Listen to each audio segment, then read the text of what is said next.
मनैले रहू कि ना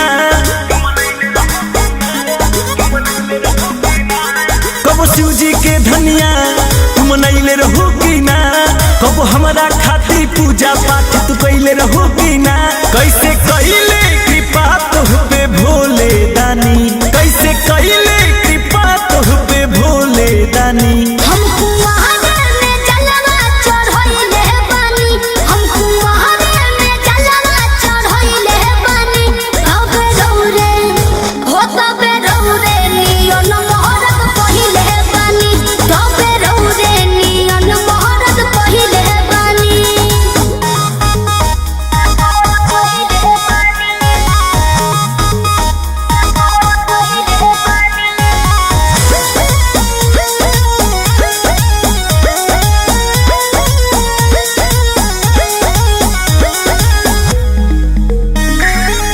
कामर मंगहिनी देवघर में गहिनी नैहर से कहनी जल ढारिनु सही कहतनी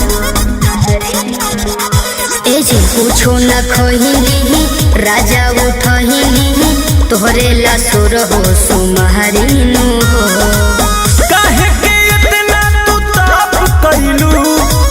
हमरा ला कठिन व्रत कैलू बोला भूखे पिया से बिना अन्न पानी बोला भूखे पिया से बिना अन्न पानी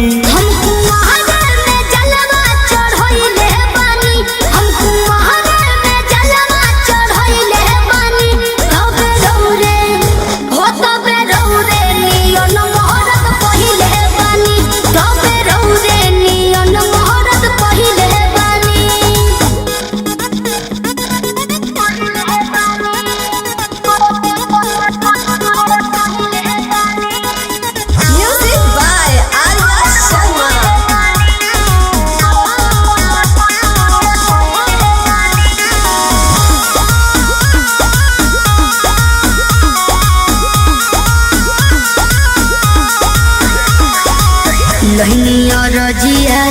शिव के दुआरिया हर साल सुना संवरिया नो कोई गोहरिया आठों पहरिया तबे तो फेर ले नजरिया नो